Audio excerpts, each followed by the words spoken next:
Jai Radha Madhava Kunja Bihari.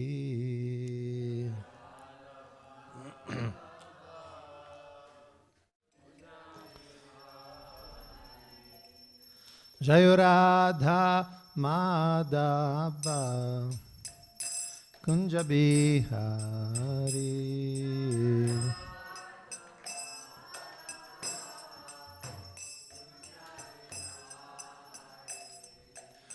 Gopi Janavallabha Girivaradhari.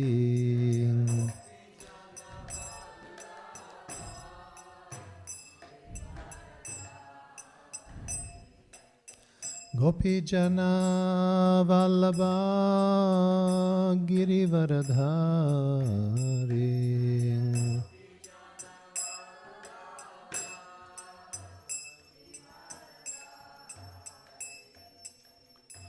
Yashodanandana Braja Jana Ranjana.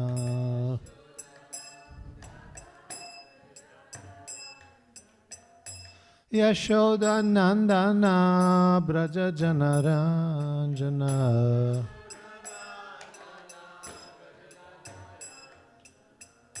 Yamuna Tiravanachari. Yamuna Tiravanachari.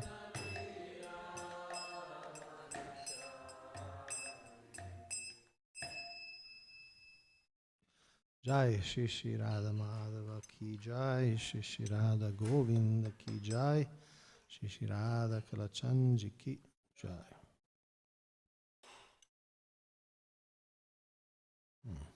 Srimad Bhagavatam, 4th Canto. How do you put this light on? Acha. Okay. Anyway, we'll manage. Okay. Chapter 12. Dhruva Maharaj goes back to Godhead. And today we have text 10 through 16, I believe. And the focus verse would be 10, to be the first. So we could just start with that. It's a long purport. Om Namo Bhagavate Vasudevaya.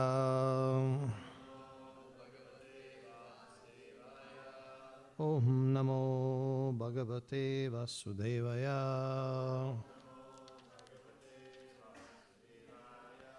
Om Namo Bhagavate Vasudevaya.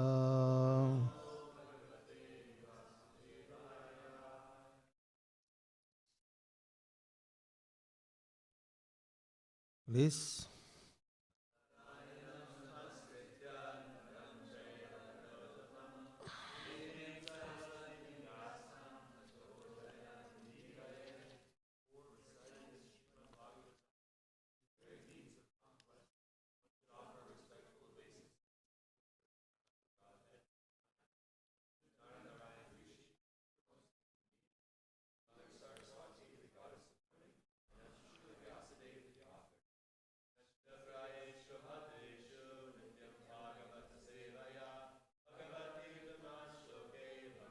Bhavati Naishtiki.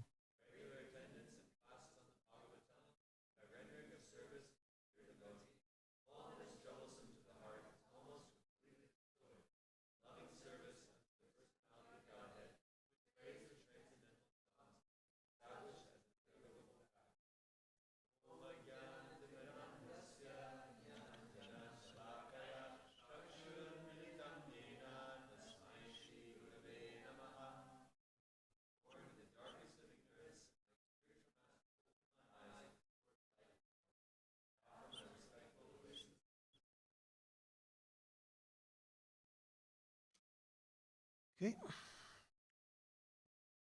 And we have text 10. So we'll read Sanskrit and everything, and then we'll read the next verses, which I believe is up to 16.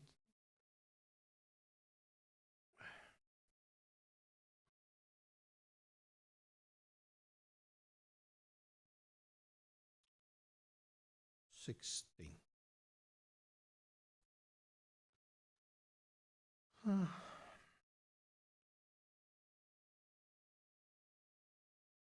Ataya jata yagesham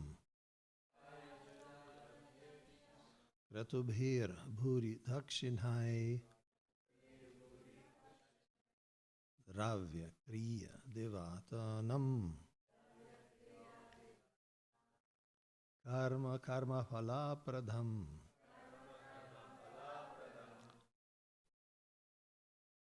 Peace.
If you like, we can read all together the synonyms. Atha thereafter, Ajayat Agaisham, the master of sacrifices. Kratubihi, the sacrificial ceremonies. Bhuri, great. Dakshinahi, the charities. Dravya kriya devatanam, of sacrifices, including various paraphernalia. Activities and demigods. Karma, the objective. Karma phala, the result of activities. Pradham, who awards. Translation.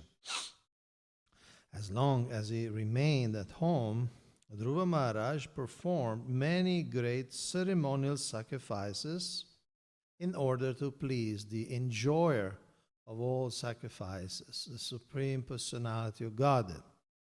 Prescribed ceremonial sacrifices are especially meant to please Lord Vishnu, who is the objective of all such sacrifices and who awards the resultant benedictions. Maybe different devotees can read different paragraphs.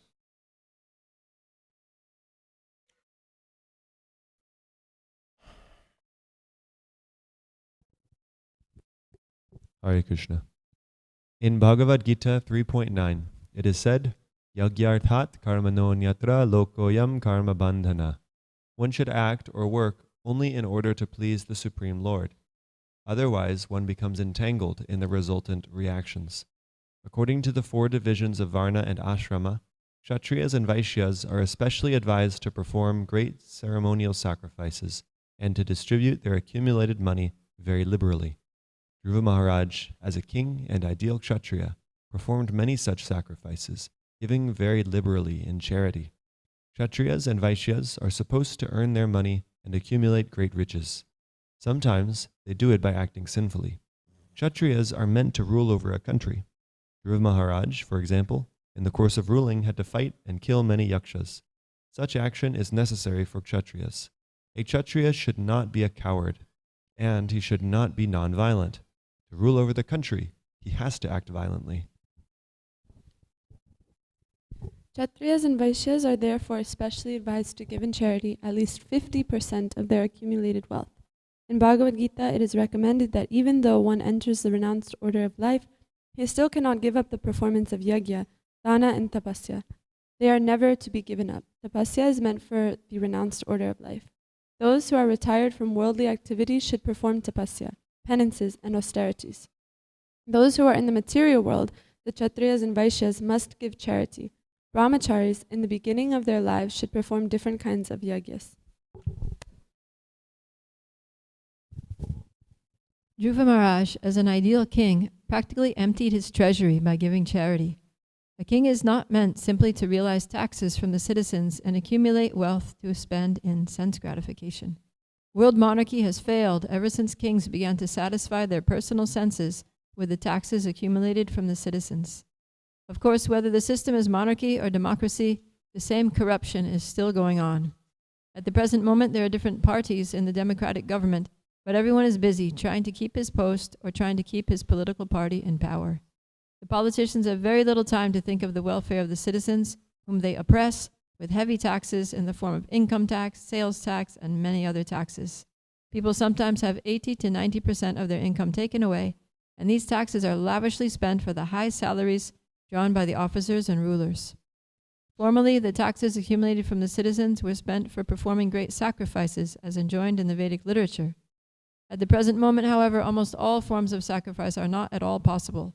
Therefore, it is recommended in the Shastras that people should perform Sankirtan Yagya. Any householder, regardless of his position, can perform this Sankirtan Yagya without expenditure. All the family members can sit down together and simply clap their hands and chant the Hare Krishna Maha Mantra. Somehow or other, everyone can manage to perform such a yagya and distribute prasad to the people in general. This is quite sufficient for this age of Kali. The Krishna consciousness movement is based on this principle. Chant the Hare Krishna mantra at every moment as much as possible, both inside and outside of the temples, and as far as possible, distribute prasad. This process can be accelerated with the cooperation of state administrators and those who are producing the country's wealth. Simply by liberal distribution of prasad and sankirtan, the whole world can become peaceful and prosperous.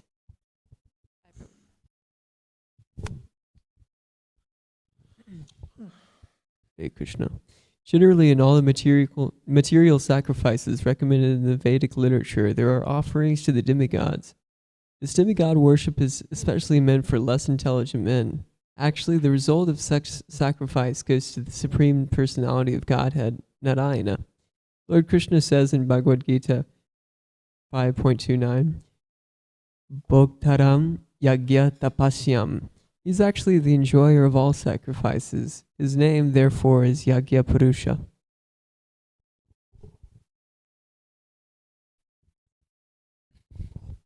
Although Dhruva Maharaj was a great devotee and had nothing to do with these sacrifices, to set an example to his people, he performed many sacrifices and gave all his wealth in charity. For as long as he lived as a householder, he never spent a farthing for his sense gratification. In this verse, the word Karma Phala Pradam is very significant. The Lord awards everyone different kinds of karma, as individual living entities desire. He is the super soul present within the heart of everyone. And he is so kind and liberal that he gives everyone full facilities to perform whatever acts one wants. Then the result of the action is also enjoyed by the living entity. If anyone wants to enjoy or lord it over material nature, the Lord gives him full facilities, but he becomes entangled in the resultant reactions. Similarly, if anyone wants to engage himself fully in the devotional service, the Lord gives him full facilities, and the devotee enjoys the results. The Lord is therefore known as Karma Phala Prada.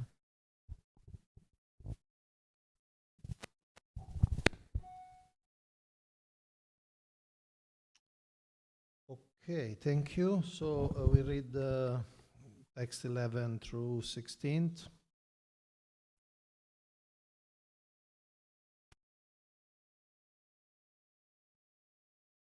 Whoever wants to volunteer. Dhruva Maharaj rendered devotional service unto the Supreme, the receiver of everything, which with relenting force, while carrying out his devotional service to the Lord, he could see that everything is situated in him. Only and that he is situated in all living entities.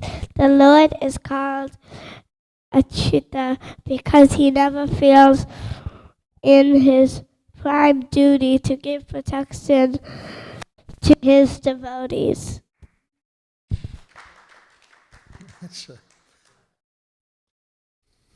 Dhruva Maharaj was endowed with all godly qualities. He was very respectful to the devotees of the Supreme Lord and very kind to the poor and innocent, and he protected religious principles. With all these qualifications, he was considered to be the direct father of all the citizens.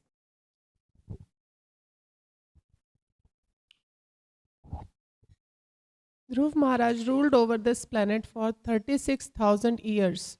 He diminished the reactions of pious activities by enjoyment, and by practicing austerities, he diminished inauspicious reactions. The self-controlled great soul, Dhruva Maharaj, thus passed many years of favorable executing three kinds of worldly activities, namely religionistic, economic development, and satisfaction of all material desires. Thereafter, he handed over the charge of the royal throne to his son.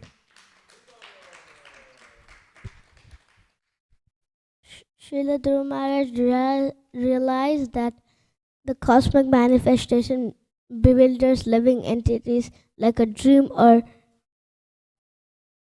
phantasmagoria because it is a creation of illusionary external energy of the Supreme Lord. Thus Dhruva Maharaj at the end left his kingdom, which extended all over the earth and was bounded by the great oceans. He considered his body, his wives, his children, his friends, his army, his rich treasury, his very comfortable palaces, and many enjoyable pleasure grounds to be the creation of the illusory energy. Thus, in due course of time, he retired to the forest in the Himalayas known as Badrikashram. Thank you. Thank you, all the readers. Hare Krishna.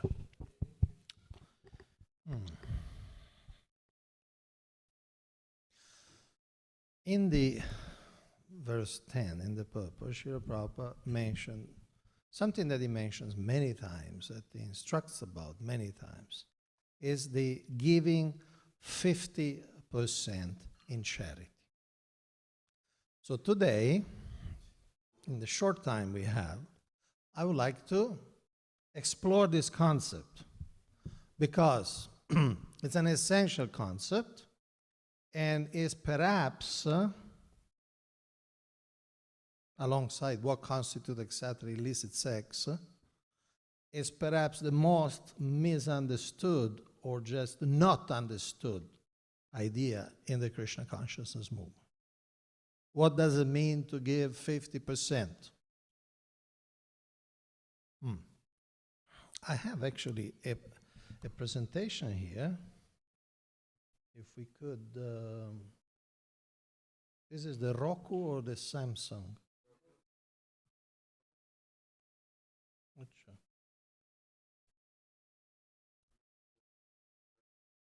Really? Yeah, the Bhagavatam speakers have these privileges. Is it coming? Eventually? It's rolling.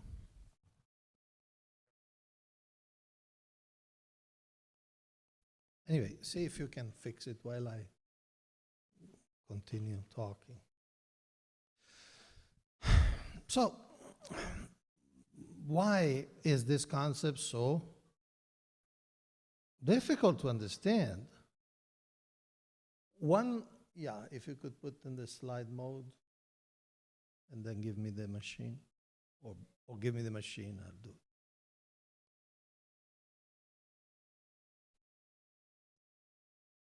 Can't see anything.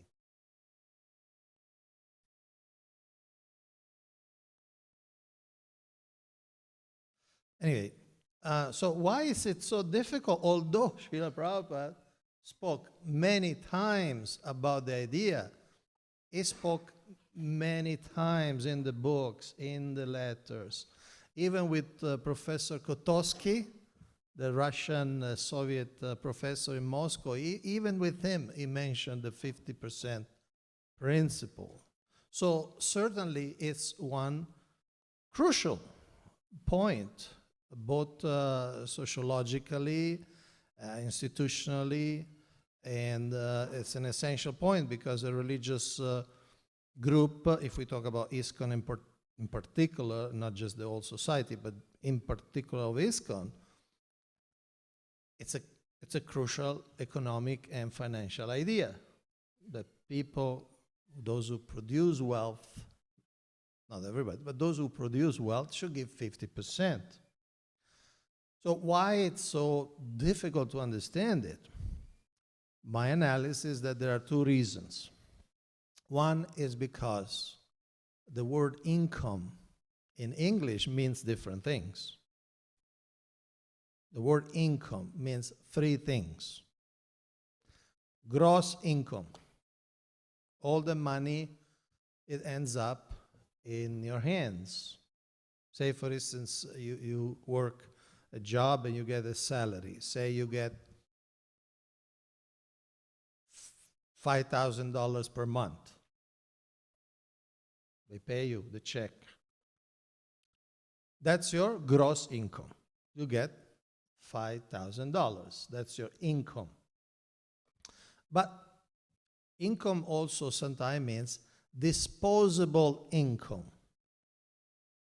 which means your income after you pay taxes. But income also means discretionary income.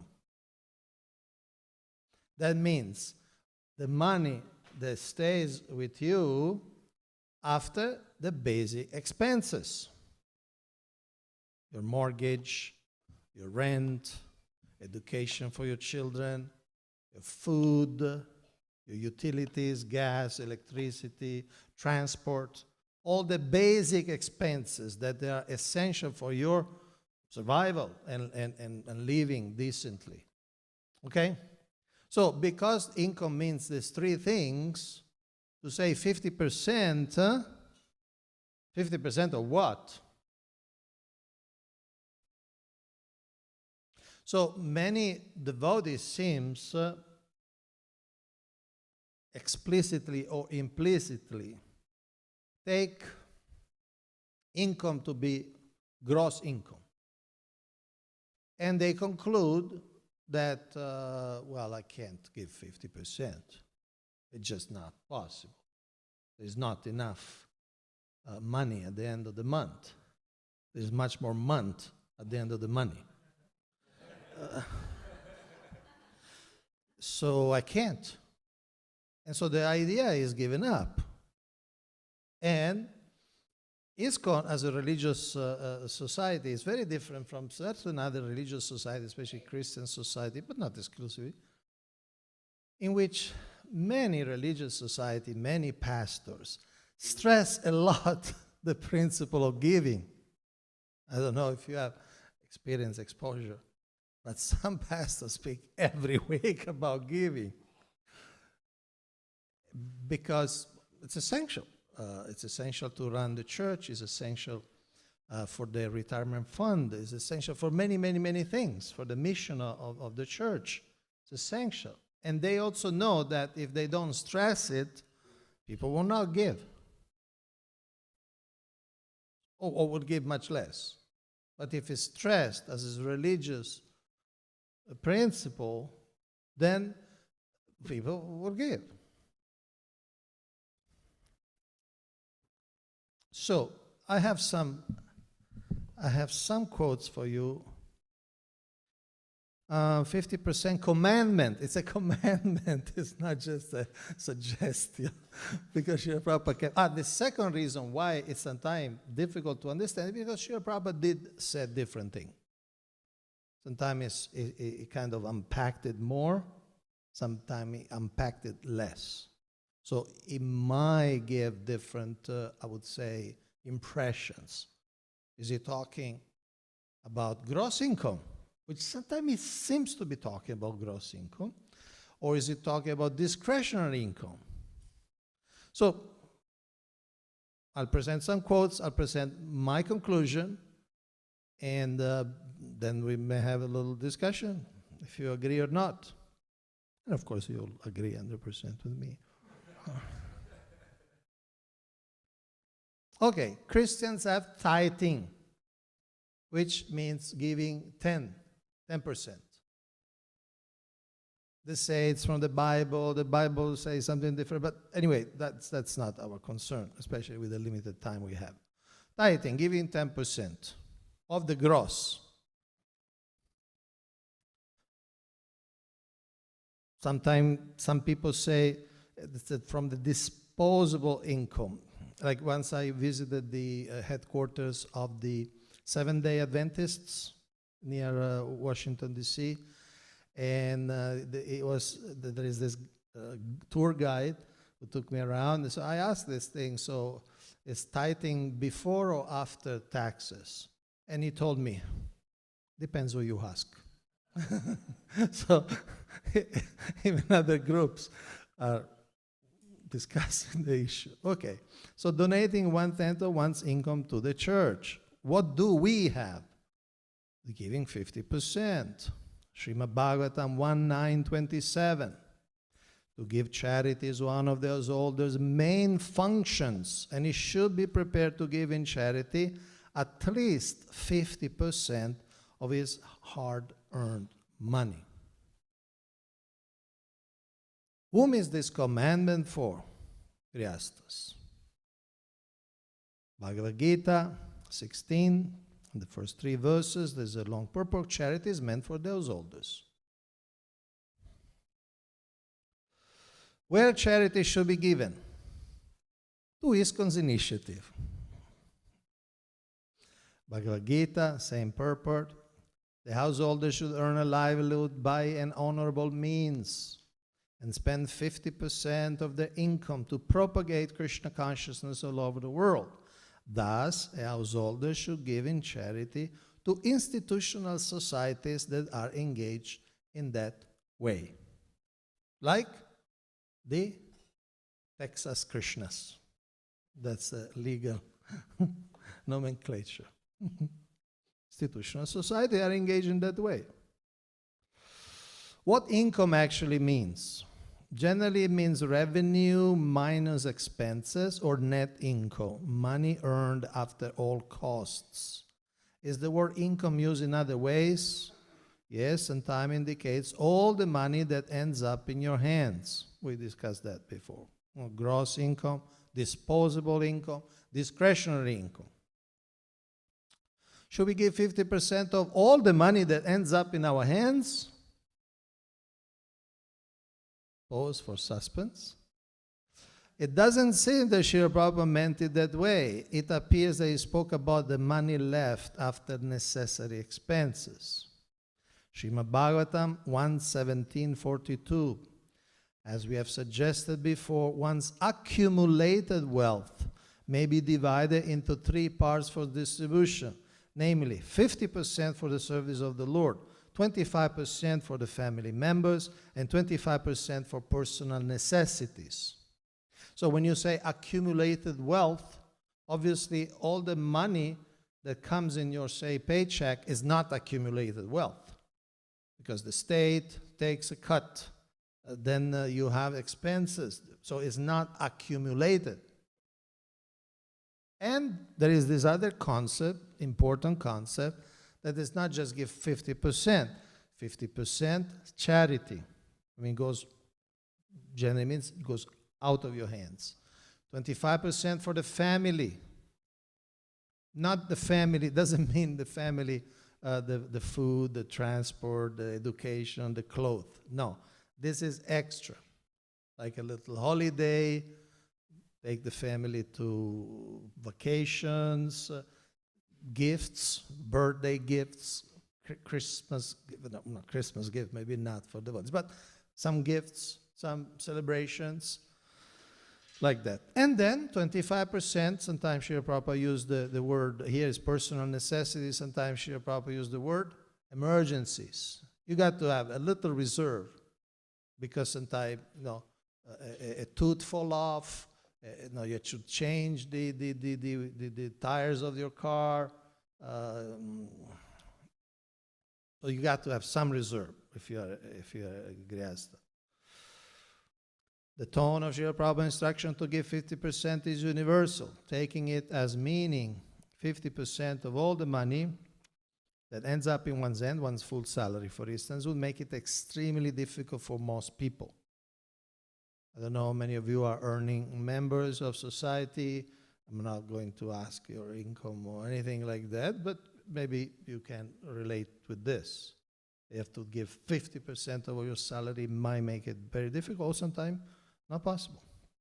It appears that Srila Prabhupada was talking about the money left after essential expenses. In other words, 50% of the, what we call it, discretionary income. Thank you. So 50% after basic expenses, yes, this is what it seems Srila Prabhupada meant.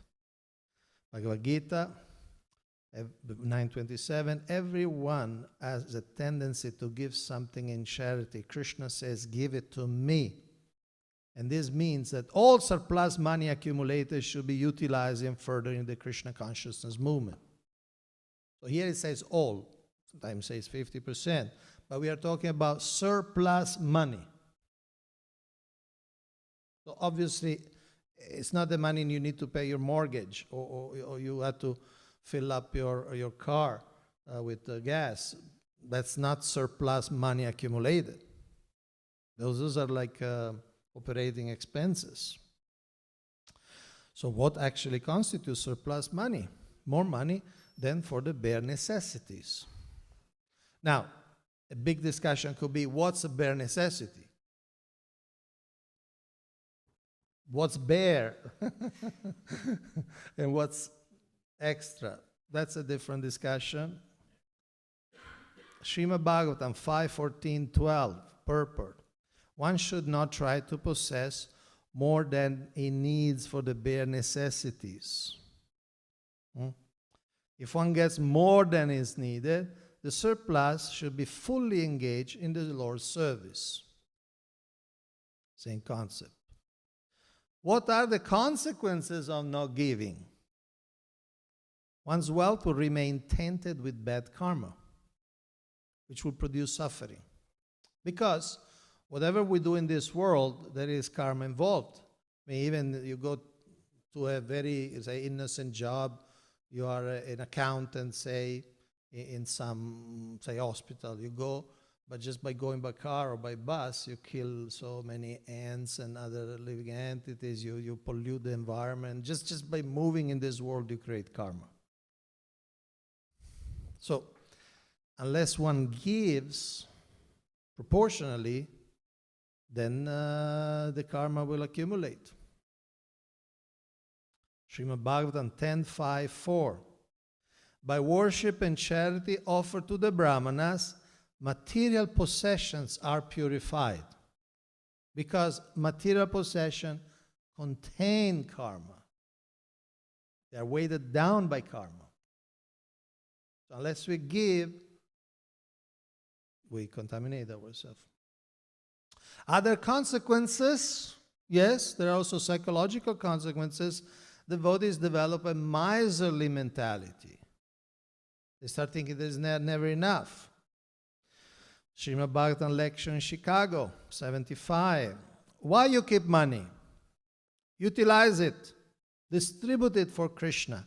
That is Brahmana. The money belongs to Krishna. So if we spend it properly, conscientiously, for Krishna consciousness movement, then it is properly utilized. Otherwise, it becomes a kripana, miser. See, the experience of Grihastha couples who make a point of giving regularly, proportionally every month, is that there is always something to give, whatever it is. Some people are more wealthy, some people are not wealthy, some people struggle with poverty. I know my wife, she's an astrologer and she studies astrologer. Even Western astrologers, I mean, say Vedic astrologers who live in America, they say, if you face poverty, you need to give charity. If you find yourself penniless, you have to give charity. That will solve the poverty. Those are subtle laws that people sometimes don't know. And of course, the consequent missionary activities for the good of humanity diminish. Charity should be given to the devotees of Krishna who are engaged in his devotional service to spread the Krishna philosophy or Krishna consciousness throughout the world. Krishna consciousness is a benediction to humanity. That charity given to spread Krishna consciousness is the greatest charity in the world, because it's the most beneficial, because it goes to the root of all problems. Other charities may mitigate some suffering to some extent, but they don't go to the root.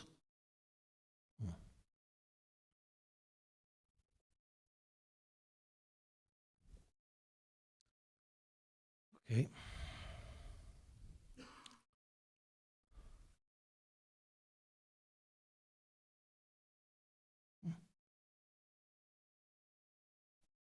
What happens when everyone gives? And it's not by chance that this screen came up right now. Devotees would feel richer. There is always something to donate. Economy aligns with dharma. Freedom from the mentality of scarcity and fear that cripples one's mind. To feel rich or poor, to a large extent, I'm not saying absolutely, but to a large extent is a question of gratitude, is a question of feeling abundance. It's an abundance mentality. It's not really what you have, it's how you are. Educators and pastors can be maintained. Krishna conscious projects can flourish. Propagation of the holy name increases. People are benefited and the Lord is pleased. When everyone gives, everyone receives. This is a very important point. If everybody gives, everybody receives. If everybody gives lavishly, say for the Sunday program feast, everybody gets a great feast. It's simple arithmetics, actually. If nobody gives, nobody gets. Okay, we are almost there. What else would happen?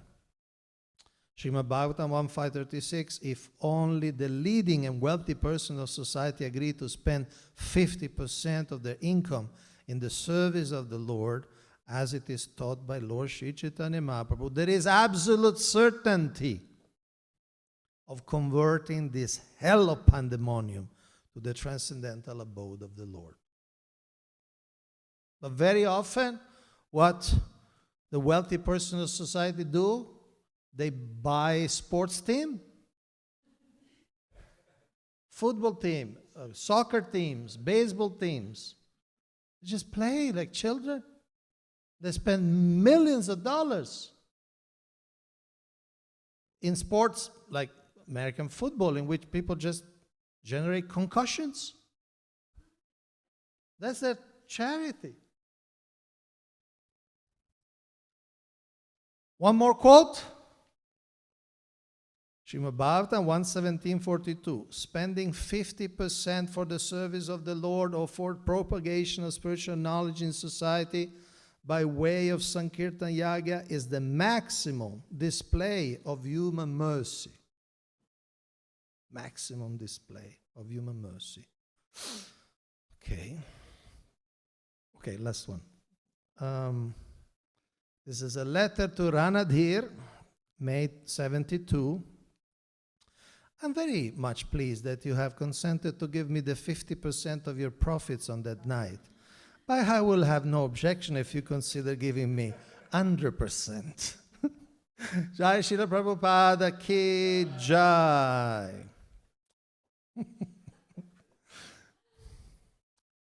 Okay, we have some time for questions, comments, donations, whatever.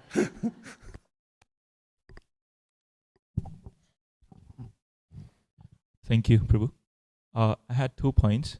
One is, I think mostly the example of Rupa Goswami is quoted for this explanation. And then even in the case of Rupa Goswami, what we see is what he distributed in those 3 divisions was his accumulated gold, right? His accumulated wealth, which was saved with him.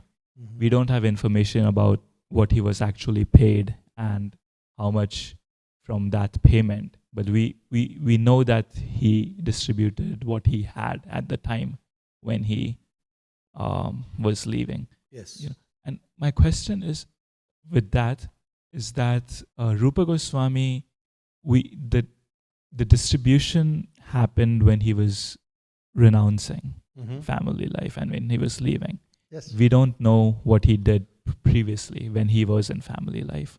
So how do we understand that with, comparing that with Grihasthas? Yes. Should I address this before the second point?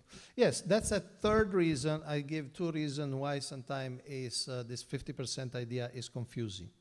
One reason is because what income means. Another reason is because Srila Prabhupada said different thing in different circumstances, like we saw slightly, no? Slightly. And the third is that the example of Rupa Goswami, because Srila Prabhupada brings it up as an example, but it's not an example of a grihastha, an active grihastha with family, growing children, and all that. It's a person who is renouncing, basically taking vanaprastha or even sannyas. So, my understanding is that Srila Prabhupada gives it because it's very graphic, it's very documented, and the principle of giving, which is mostly for grihasthas, is exemplified by Srila Rupa Goswami when he left his, you could say, his material engagements in the service of Hussain Saha. So, in other words, technically he was not a grihastha anymore, but the principle of how he divided the money remains also for grihasthas. That's my understanding. So we cannot just follow what do you call literally? Okay, Rupa Goswami gave when he took vanaprastha. So okay, I still have 18 years. I won't give anything for 18 years. The problem with that, obviously, is that Srila Prabhupada many times stresses is for grihastha, active grihastha, grihastha with children, families, earning grihastha. So obviously, first of all, we don't know. We don't know if we get to the point. We don't know if we'll have accumulated money. So the safest thing for everybody involved is to give regularly. And some people will have, some people are wealthy and some people will have a large accumulated money or properties. They will have houses, land, they will have different maybe stock portfolios. They will have it because they kept it. And so maybe the day they take vanaprastha or they take sannyas, they make their calculation and they give it out as Rupa Goswami. But that does not exclude the ongoing grihastha charity. Is that clear? Does it help? Thank you. And my second point was, I recently read somewhere, I'm not able to recollect where I read that, but I recently read that if the state or if the government or if the king is religious, is a devotee, right, then the charity that you give to the state is also considered, the taxes that you give to the state is also considered charity if it's religious. So, but Do you have unfortunately, a reference? yeah, I can look at I can look it up. I read it like last week, but I need to look it up. And so it was something like the taxes We that you don't have give that is problem. considered, right? Yeah, exactly. We live in a time that it's not cannot be considered. Maybe we can obviously analyze it theoretically if we have a very enlightened government and they do enlightened and Krishna conscious things, like say for instance all public schools are centered on Krishna conscious curriculums. It might make sense that okay, I'm paying my taxes, which is not voluntary, it's a tax in Sanskrit.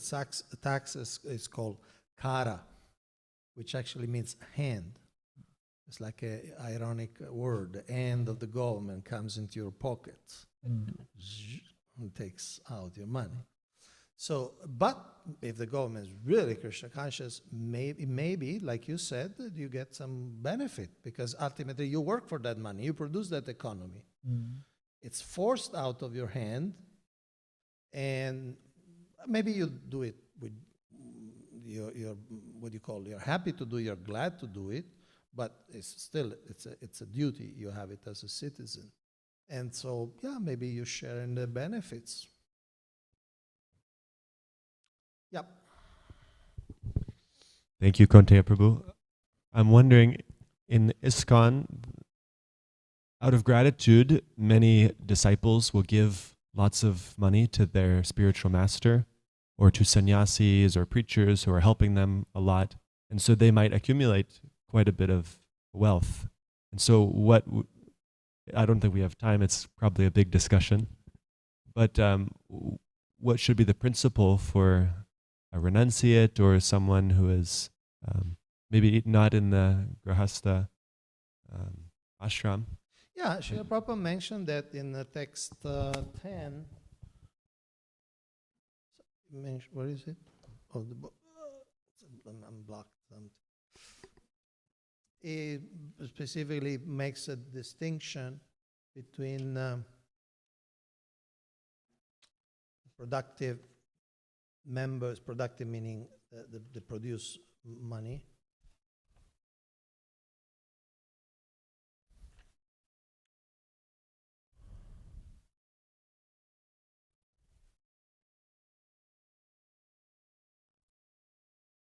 So in Bhagavad Gita it is recommended, even though one enters the renounced order of life, he still cannot give up the performance of yajna, dana, and tapasya. So even a sannyasi, if they have more money than what they need, they should give. Like for instance, an example comes to mind is Giriraj Maharaj. He is from a wealthy family and he came into possession of a inheritance, and then part of it he gave it to this Vrindavan hospice. He sponsored that Vrindavan hospice. Some of you may know more details, but so many of you have heard of that. So yeah, the principle is the same. If you have more than what you need, I mean, how much any person, sannyasi, grihastha, vanaprastha, or brahmachari, how much you need, how many clothing you need, how many gadgets you need, how much can you spend for travel, how much can you spend for living arrangements. If you have more, yeah, you should give. You should give meaning either you spend it autonomously, say you build a temple, or again, in this case, okay, you give it to somebody to do something for the Vaishnavas, like that hospice in Vrindavan. So yeah, the principle is the same. If you have more, you give dana. By the way, that verse that Srila Prabhupada is quoted is 18.5 in the Bhagavad Gita. So certain things, tapa, yajna, and dana, which are always to be performed. So if you're a sannyasi and you happen to be wealthy, yeah, you spend the money in Krishna conscious way. And as far as I know, generally they do. I don't have their, what do you call, accounts. I don't know. But you can see some sannyasis, they spend for Krishna conscious projects. And sometimes even if they happen to have, for instance, I'm thinking of Shivaram Maharaj, who was a guest at our home a couple of months ago. He has a place in Mayapur, a nice apartment. I don't know legally if it's his or who owns, but he has the place in Mayapur where he spends 6 months per year. He spends writing books and so on and so forth. But years ago we were discussing this, and he made it very clear. He said, when I leave, I want that this remains with the Hungarian Yatra. So that the Hungarian Yatra, ISKCON Hungary, has a place in Mayapur. And then whoever is the leader of ISKCON Hungary will decide who can use it for pilgrimage and things like that. So when a sannyasi, I mean, we hope and we reasonably expect the sannyasi knows that he's not going to live forever. So certain types of assets, like a house, you may say, oh, this sannyasi has this house. First of all, it's the duty to the disciples to take care of the sannyasi, to give a place, even some degree of comfort, which doesn't mean luxury, but comfort, whatever he needs. If he, like Srila Prabhupada was translating books, he needed a peaceful place, he needed a desk, he needed some basic thing to do his service. So it's the duty of the disciples to provide that. And of course, the sannyasi understands that, I'm not going to take it with me to Goloka Vrindavan, so he will make some arrangement that, it will be used for ISKCON, it will be used for some particular yatra, in that case, ISKCON Hungary or some other group of devotees, like that. What time is up? I don't know if you want to give 50% of your breakfast in charity. No, everybody's cooled off. No, I'm no hurry, but I don't want to overstep my welcome. Small comments. You don't want to use the microphone. You don't want any proof of your comment. Please use the mic, because there are devotees online. The reason I said was because this, the charity part that you mentioned. So if I remember correctly, several years back, our former temple president Nityanand Prabhu, he mentioned once, when there was that big court case with the child abuse and all that, and to settle that case, several of ISKCON sannyasis, they gave a lot of Lakshmi, like His Holiness Bhakti Charu Maharaj, His Holiness Radhanath Maharaj. I don't know the full list, but it was a substantial amount of Lakshmi that had to. Thought of just. Yeah, thank you. This is an example. Sometimes charity is given because of emergencies for the mission, and those who have wealth, they share their wealth. Sometimes it's to build something, construct something, and sometimes it's to avoid a disaster, avoid a calamity, like the temples are taken and things like that. Yeah. Thank you for this good example. Grantara Srimad Bhagavatam ki jai, Srila Prabhupada ki jai. Giving 50% of discretionary, disposable, or gross income. There is no, like, you remember the last quote? I'm very happy you gave 50%. I have no objection if you give 100%. So, I'm not saying, please don't say, Kaunteya does say, we should not give 50% of our our gross income. I did not say that. Hare Krishna.